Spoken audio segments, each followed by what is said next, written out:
Well, greetings and hello there, everybody. It's me, your Star Wars dad, Nooch Too Good, and I'm here today to talk to a new guest, a new friend, a new player in the community. His name is Veiled Shot. Veiled Shot, how you doing today?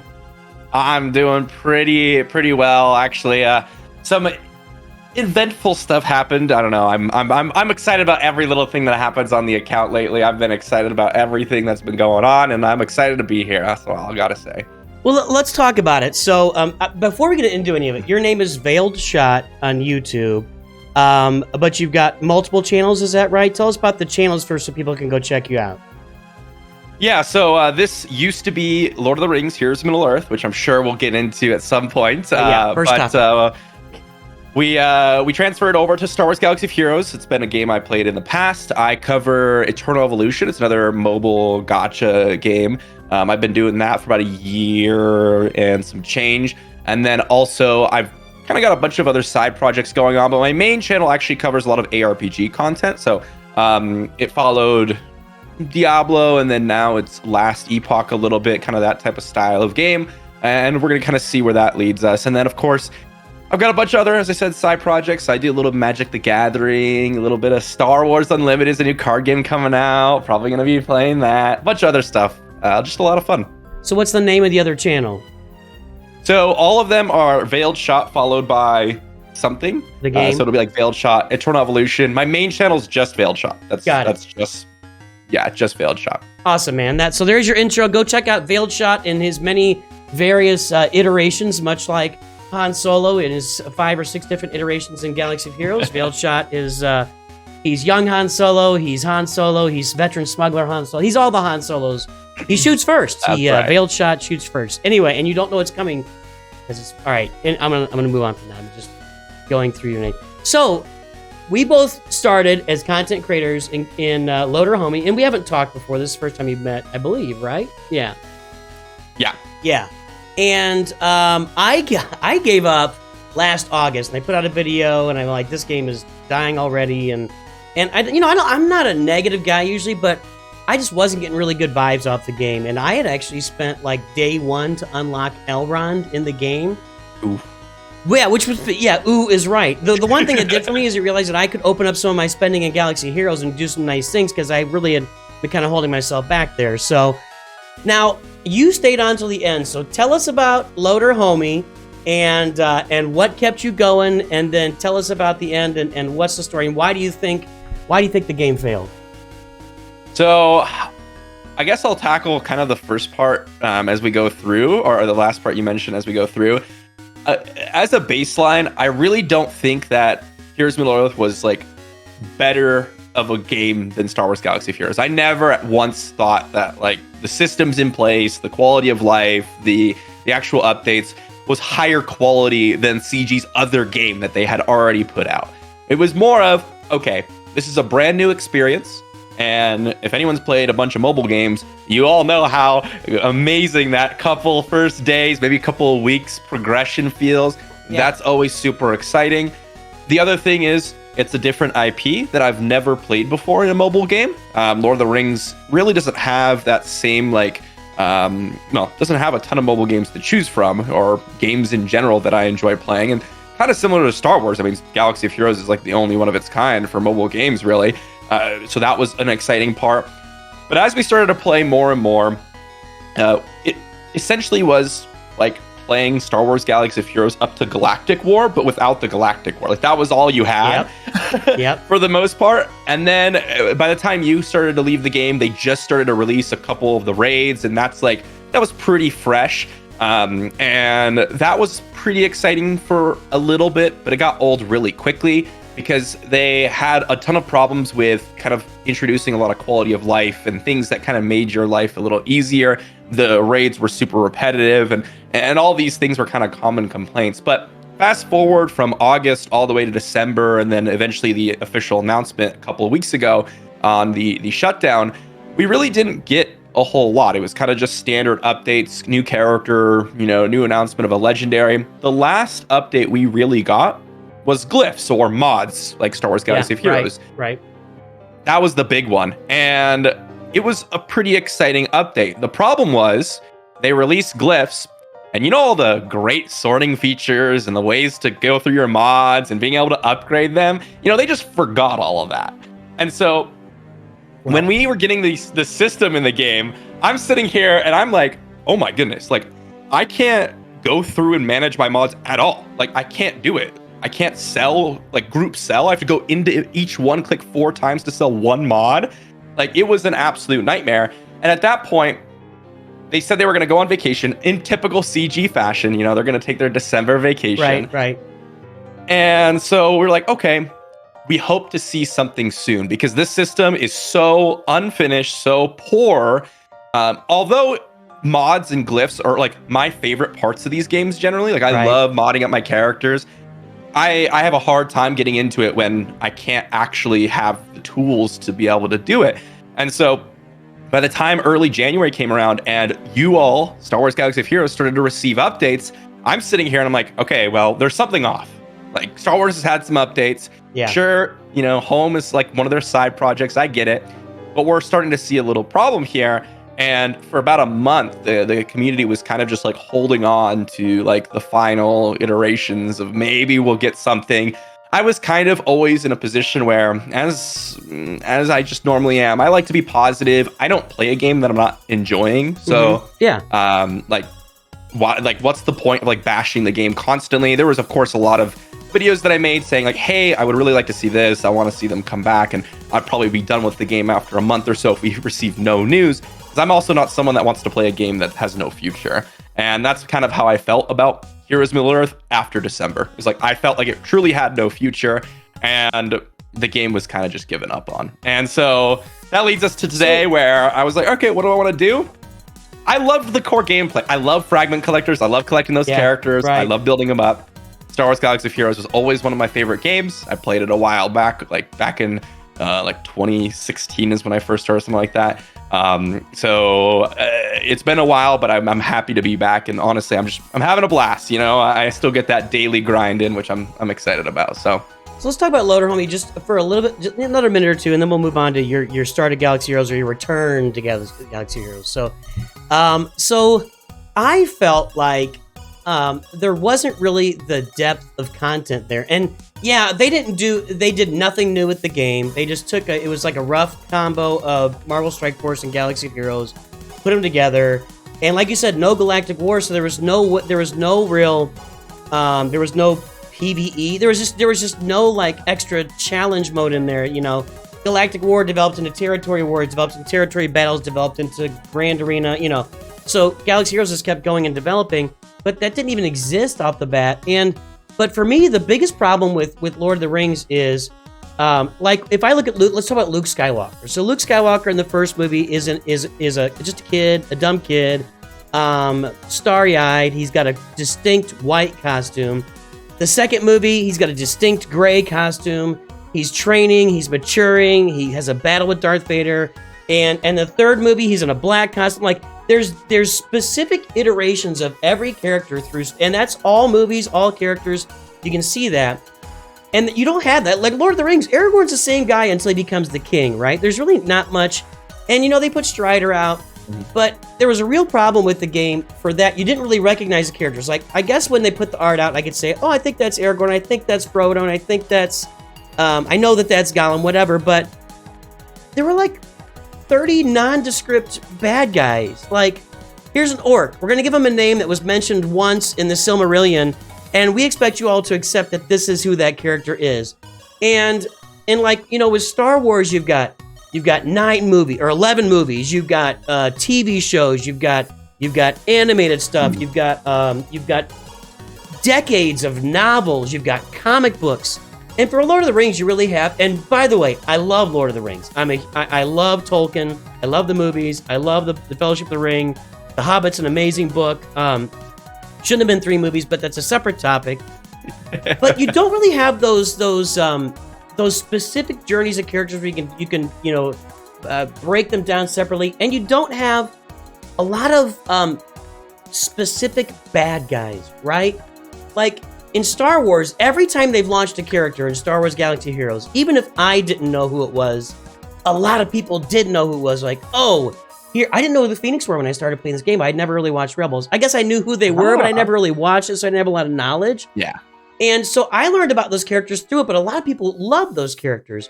Whereas over in Lord of the Rings, Heroes of Middle-earth, you had Woobity, and it's like, who's Woobity? And everybody goes, I don't know. And I'm like, well, why don't I just play Raid? I mean, because Raid is really cool, and it's a fantasy characters, and they've got it well established. There's a lot more game modes. So that was my thing. I just didn't think they had the depth of characters, and they certainly tried nothing new with the game. And those two things combined to me was just the death knell. That's how I saw it. How about you? Yeah, I think it's interesting that first part you mentioned. When the game released, it had light and dark side battles and the arena. Yeah. That's it. That's literally it. Like I mean, I guess you could conclude like the challenges, right? So they did have challenges. They had their little like, do your mini battle with required characters. That was literally it. Like there was nothing to do. There was no raids. There was no galactic war. There's no territory battles. The guild content didn't exist. Guilds in general were kind of useless. Yeah. Except you needed them to play in the guild campaign. That was it. So yeah, the game was very bare minimum. Like it was something that maybe you could have released as an alpha, and that was like, okay, is the game good? And now let's add some real content to the game. And to be honest, if I'm being realistic about like the state of mobile games, it's kind of unacceptable to release a game in that state. Like people are just not going to stick with it if you have just campaign. Like that's just not enough. And I completely agree with you. I started to think like, okay, I'm not as invested in Lord of the Rings. I'm far more invested into Star Wars. I have Darth Revan's lightsaber. My son is named Revan. That's how much of a Star Wars fan I am. I'm not even kidding. My son is named Revan. So just so you all know. Amazing. It's amazing. Like I am a huge mega fan of Star Wars. So definitely like that has some bias towards it. Like I recognize every character. I know all about it. His son is named Revan, guys. Yeah. When I play Lord of the Rings, though, it was like, okay, I guess we could add like King of Gondor Aragorn. Like maybe that'll come out eventually. Right. Like as you said. And that was like, okay, but realistically, I didn't feel as attached. And the bigger thing for me was when Star Wars Galaxy of Heroes released, the first characters you got access to were like, a clone sergeant, Jedi counselor. You had like the kind of Obi-Wan Kenobi. Earl Ben was pretty early on. Like those were the base levels. And then you got to access like a lot of characters that you knew and loved. You had like Mace Windu. You had like Yoda. Grandmaster Yoda was one of the earlier legendaries. In Lord of the Rings, all their like half of their characters were characters I've like couldn't even recognize and didn't even like hold like a popular place. Not even like a symbol of a big portion, like Clone Sergeant. You might not know Clone Sergeant, or he doesn't even like exist really, but you knew of the clones. You knew clones, like, the clones were a symbol of Star Wars, and I didn't get that feeling from Lord of the Rings. Maybe there's someone out there that's a huge Lord of the Rings like mega fan, like I am with Star Wars, and they're like, no, like you're totally wrong. Fair enough. But I just didn't get that feeling from Star Wars, and I think those two combined, the lack of content and the lack of like pull with the characters or connection that I get from unlocking them, they really did hamper a lot of the excitement. And for me, it was mainly just about I like upgrading characters and I like collecting them, so that's why I stuck to it. And I was hoping for the best, but And I think they probably realized during the beta that they weren't going to make enough money on it. That the CG wants to make big money because when it released, they were making like 1/10 of the money that Galaxy Heroes is making on a normal month. And I think they realized in that beta, and they probably just released the game bare bones just to recoup as much money as they could. And so we'll release all the stuff we've got developed, then we'll just shut it off. And it's like, unfortunately, that drains the wallets of some people. Anyway, let's move forward. I think we're on the same page there. It's unfortunate, but it is what it is. I was hoping to play that game for a long time, but it just wasn't a great game. So let's go back. So you played Galaxy Heroes back in the day, and you said before we started recording, you said you quit when Gas came out, and now you're back into it. So did you explore like maybe playing Marvel Strike Force or Raid, or did you just say, I want to go back to Galaxy? What was your process to get back to Galaxy of Heroes? Yeah, so when I kind of quit playing Galaxy of Heroes, one of the big things that caused me to leave was when Gas came out, it kind of shifted how long it took to unlock all these characters. Because I played free-to-play at the time. I was just playing because to have fun. I had Jedi Revan, I had Darth Revan, and then Gas comes out, I was like, oh, it's a year and a half away. It's my favorite character. I was like, dang it, I can't unlock this, besides Revan, of course. And so I was like, okay, let's just move on. Let's play some other games. And as you mentioned, I've tried Raid. In fact, I'm actually playing Raid. I played Raid on and off over the time. I've tried Marvel Strike Force. I got as far as like farming the defenders back in the day, and then I kind of left the game after that. I'll say this, the biggest thing for me was with Galaxy of Heroes and these types of games, I really like the almost lack of grind, yet also a ton of ability to put in the time, right? Like your daily simming, all your battles that you do, all the galactic war and stuff eventually becomes kind of trivial. You don't spend a ton of time in. Once you get deeper into the game, you have things like raids, territory battles, conquests. That's when the real time starts to show up. Right. And so it kind of gives you a lot of time to experience the game. If you're playing free to play, you kind of just get to go through the game at somewhat reasonable pace. And I actually really enjoy that until like the heavy grind starts happening. Like if you play Raid or these other mobile games, you kind of get dropped in the action. You're playing like 8 hours a day. Yeah. And that's a lot sometimes. And Galaxy of Heroes definitely is not like that when you're just starting out again. So I actually really enjoy that aspect. I'm enjoying it right now. So I did try out a few other ones, but at the end of the day, like, and I'm a Star Wars fan. I want to play a Star Wars game, and I want to play a fragment collector. I like that aspect. So let's and I tried Raid here recently too, just because they'd reached out to me to do some ads, and I was going to do it, and I'm playing. I'm like, there were on the screen, because like in Galaxy Heroes, you got the stuff you can't do is locked, and it's clearly locked until you open it up. But on Raid, you open it up, and there's like 40 things on screen, and I'm like, I don't even know how to like do a battle yet. And so there was a lot to absorb of that. So I would agree with that. Now, let me ask you this. So I saw your video where you announced, hey, I made my choice. I'm going to switch over to Galaxy Heroes, which is an excellent choice. Welcome to this.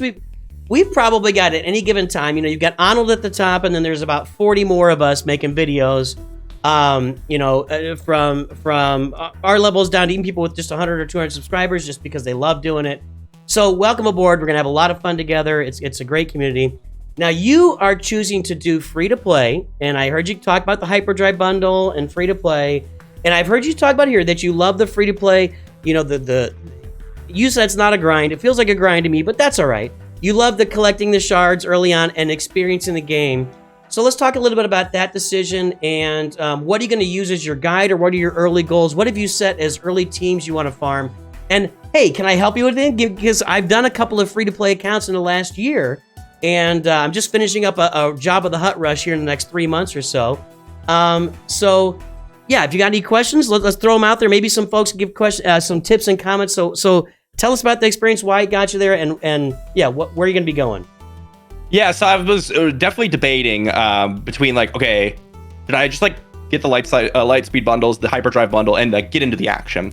But honestly, at my core, I really just like playing free to play. I think it's fun, and that's my favorite way to play. So I was like, you know what? I want to play free to play, and we're gonna see what it takes us, where it takes us. And with that, I know that I'm like 4 years behind on kits. Like Bad Batch, for example, was a team that was relatively. So I quit playing, and then I came back about a year ago or so, right around when Bad Batch was releasing. I think it was like a year and a half ago or so, maybe 2 years at this point. But I remember reading their kits and then like not understanding anything about it, and now they give it to you for free at the beginning of the game with the new event, and it's like walls and walls of text. So when I'm like experiencing a lot of these newer teams and a lot of the newer characters, the first thing I always say is I'm always looking for advice, some things that people kind of little tips here and there. Of course, I'm gonna have my own experience. I'm gonna do kind of my own thing at the end of the day, but I've really appreciated all the community. A lot of people left comments. I checked out a couple of videos. I actually did see your farming guide a little while back. I think it was like posted 2 months ago. It was excellent. Like no, it was amazing and beautiful. It was really good. I love the graphics. That made it super easy. I just pulled it up on the side of my monitor. I was like, oh, sweet. And I was going through my roster, kind of making some notes. So yeah, fantastic there. Checked out Arnold's tier list he did a while ago back in 2023. All the staples, right? And my current goal right now, I was never a big Phoenix fan. I always found them super boring, to be honest. I liked the series, but the team itself was like kind of boring. I just didn't like using them.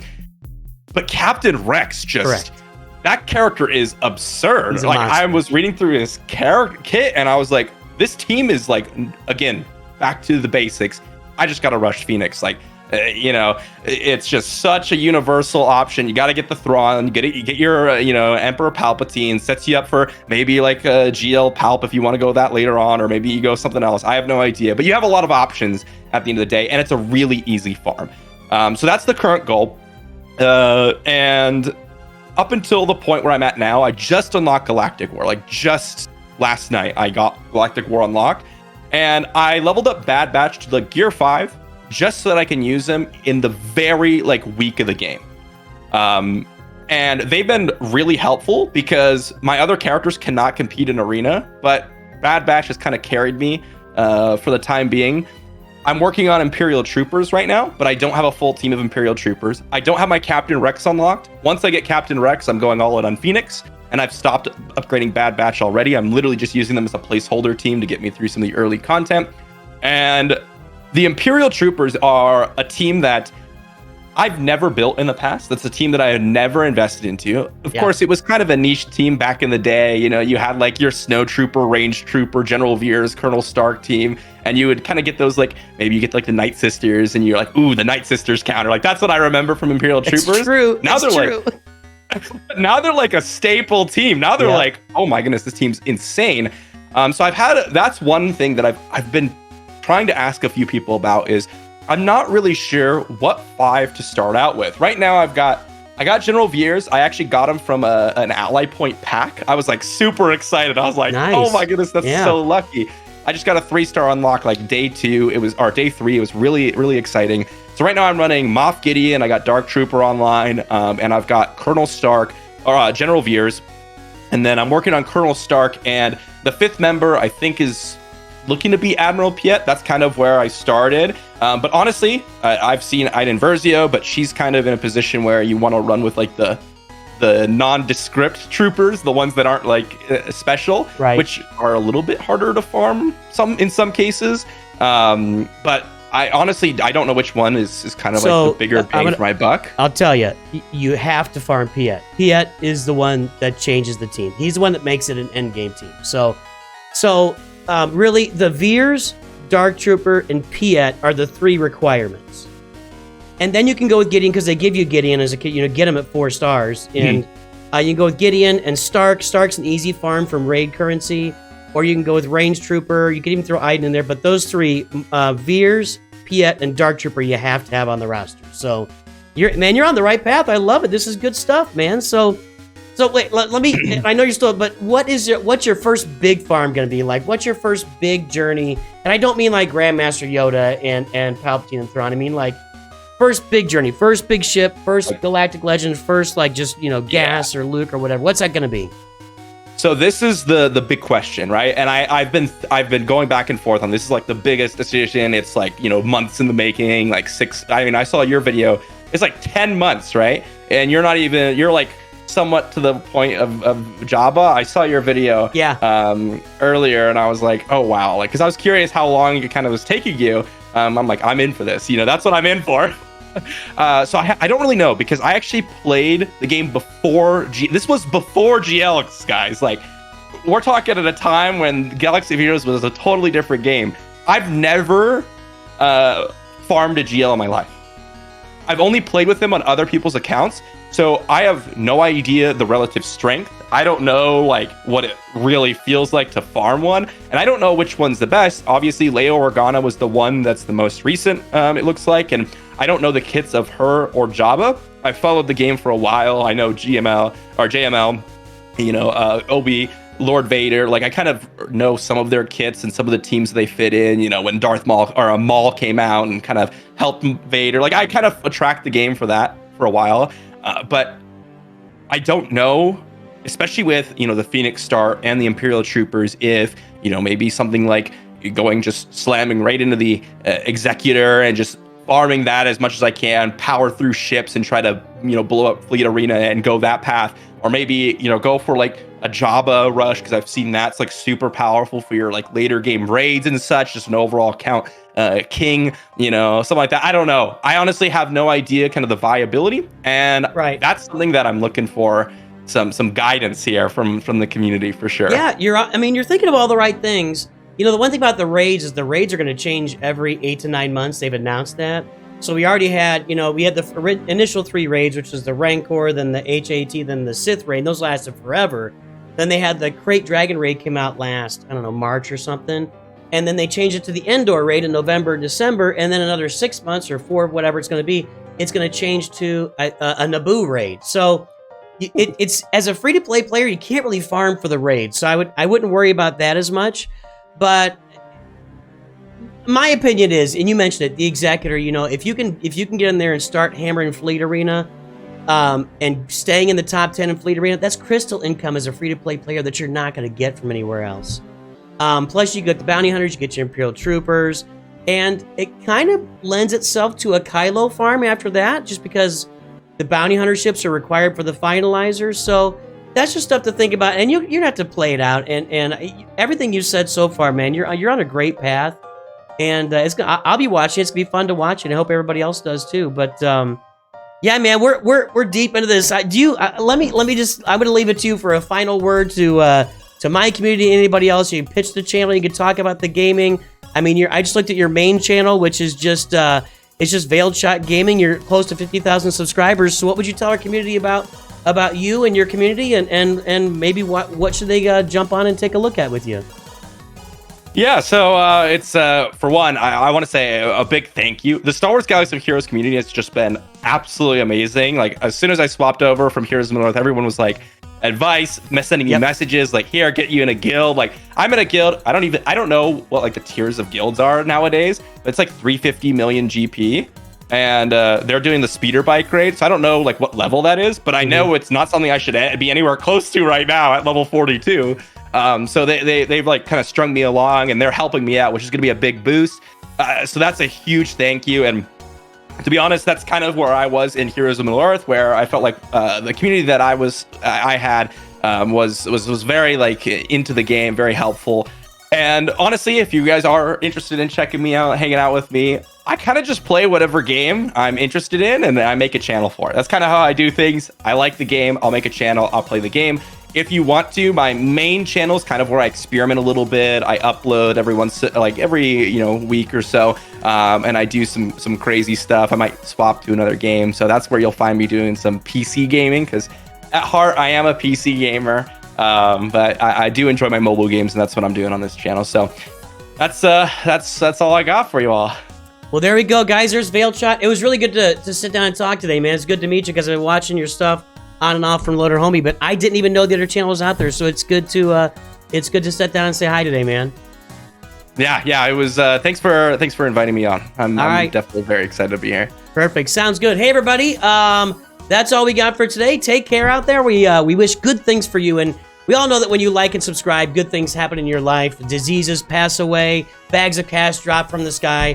So like and subscribe. We will talk to you all soon, and of course, always remember, Nooch and Veiled Shot, too good